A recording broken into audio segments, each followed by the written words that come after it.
Let's get right into it. Number 9. The Green Children of Woolpit. Imagine you're a farmer in medieval England, just going about your business, harvesting crops near some ancient wolf pits. Suddenly, you spot two children emerging from the pits. But these aren't ordinary kids. Their skin is green, they're wearing strange clothes, speaking a language no one understands, and they refuse to eat anything except raw beans. Well, this actually happened in the 12th century, in the village of Woolpit, England. The villagers took the children in. The boy, unfortunately, became sick and died. But the girl survived, eventually learned English, and was able to tell her story. She said they came from a place called St. Martin's Land, where it was always twilight and everyone was green. For centuries, people dismissed this as just another medieval fairy tale, but modern scientists believe the kids were likely suffering from a condition called chlorosis, also known as green sickness. It's a form of anemia that can actually turn your skin greenish. Their mysterious language was probably Flemish. These may have been orphaned children of Flemish immigrants who got lost in the woods. At the time, there were Flemish settlements nearby that had been recently massacred. The Twilight Realm could have been their way of describing the dense, dark forests they wandered through. The girl, by the way, eventually lost her green color after she started eating normal food. She even married a local man and lived a pretty normal life after that. Number 8. The Ebu Gogo. On the Indonesian island of Flores, the locals tell tales of small, hairy beings known as Ebu Gogo. The stories describe these creatures as being around 3 feet tall, or about 90 centimeters. They were quick on their feet, able to run and walk with ease, and had a particular fondness for stealing food. For many years, scientists paid little attention to these stories, dismissing them as mere folklore, until 2003. That year, archaeologists made a surprising discovery in a cave on Flores. They uncovered the bones of a tiny human species. The scientists named it Homo floresiensis, but most people simply refer to them as hobbits. These beings were exactly like the creatures described in the local legends. They were about 3 feet tall, with long arms and short legs. They used tools and were capable hunters. The most recent remains are only about 50,000 years old, which, in terms of evolution, is shockingly recent.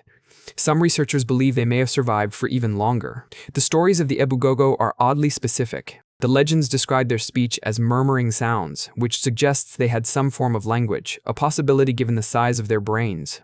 The tales even go on to say they were hunted to extinction after taking too much food from the villages. Number 7. The Legend of the Amazon Warriors.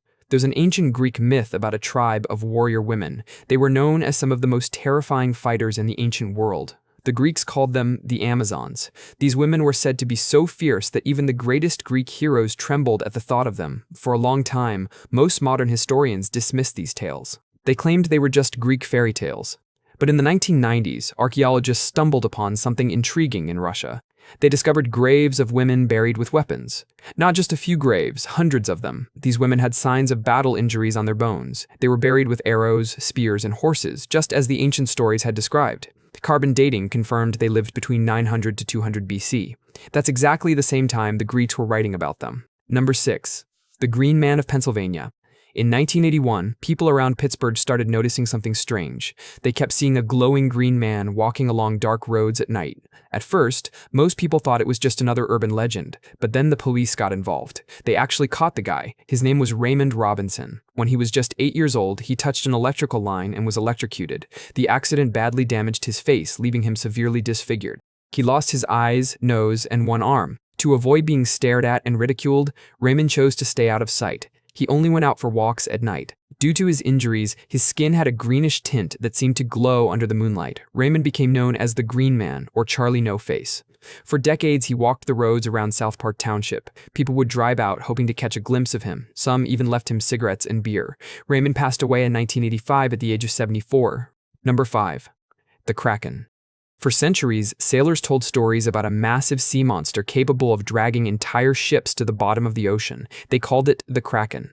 Most people dismissed these tales, thinking it was just drunken sailors seeing things. But modern scientists now know that giant squids exist and can grow longer than a school bus. But here's where it gets really fascinating. These giant squids live in the deep ocean, sometimes as deep as 3,000 feet. They rarely come to the surface, which is why they were considered a myth for so long. In 2004, scientists finally managed to photograph a live giant squid in its natural habitat. It took them 400 hours and 100 trips in a submarine to get those photos. The images confirmed what those old sailors had been saying for centuries. These creatures are real, and they're terrifying. While they probably can't sink ships like in the legends, they do battle with sperm whales. Scientists frequently find giant squid sucker marks on sperm whales. Think about that for a moment. These giant squids are regularly fighting with one of the largest predators on Earth. Number 4. The Wendigo. Native American tribes in the northern United States and Canada shared stories about a terrifying creature called the Wendigo. According to legend, this monster was once human, but after being forced to eat human flesh, it transformed into something monstrous.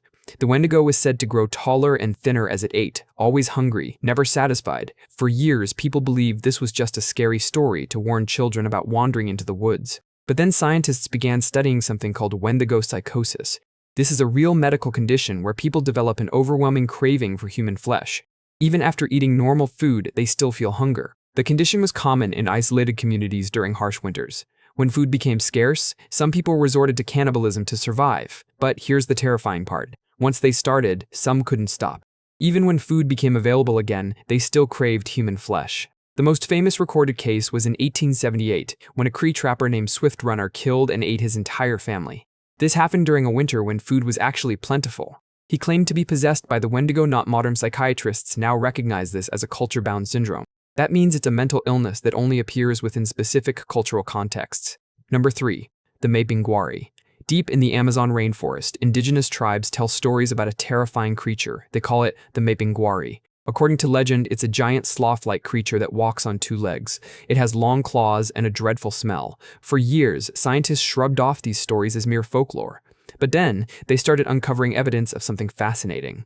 Paleontologists found that giant ground sloths once roamed South America until relatively recently. These weren't the cute little tree sloths you see today. These were massive creatures that could stand 20 feet tall on their hind legs. They had enormous claws and were covered in thick fur, which likely harbored a lot of bacteria. That could explain both the smell and the local legends. The most recent remains of these creatures date back to around 10,000 years ago. Number 2. The boiling river of the Amazon. For centuries, people in the Amazon told stories about a river so hot it could kill you. They said it could boil small animals alive. Most scientists thought this was impossible. Rivers don't just boil without a volcanic heat source, and there are no active volcanoes in that part of the Amazon. But in 2011, a geoscientist named Andres Russo decided to investigate. He found exactly what the legends described: a river that actually boils. The water temperature reaches 106 degrees Fahrenheit, or 91 degrees Celsius. That's hot enough to give you third-degree burns in seconds. The river is called Shunai Timpishka, which means boiled with the heat of the sun in the local language. But the sun isn't what's heating it. The water is being warmed by a massive fault system deep underground. Hot water from deep within the earth rises up through cracks in the rocks. It's essentially a giant natural hot water system. The river stretches about 4 miles long. Animals that fall in are literally cooked alive. Local shamans have known about this river for generations. They consider it a sacred place of healing. Number 1. The legend of rogue waves. Sailors have long told tales of massive waves that seem to appear out of nowhere. These rogue waves were said to be twice the size of the highest waves around them. They could snap ships in half and vanish without a trace. For a long time, most scientists believed these stories were exaggerated. They claimed waves that big couldn't just appear randomly. Then, on New Year's Day, 1995, the Drapner oil platform in the North Sea recorded something impossible. An 84-foot wave suddenly appeared in the middle of 40-foot seas. They had scientific instruments measuring it, so this wasn't just some wild rumor. Since then, satellite technology has confirmed that rogue waves are very real. They appear about once every 10,000 waves. But what causes them? Scientists now believe they're caused by something called wave focusing. Multiple wave trains meet at just the right moment, combining their energy. It's like several smaller waves stacking on top of each other. The scary part is that these waves are almost impossible to predict. They can form in any ocean, at any time. Some scientists think they might be behind many unexplained shipwrecks throughout history. That's all for today. I'll be making similar videos in the future. Subscribe to see them.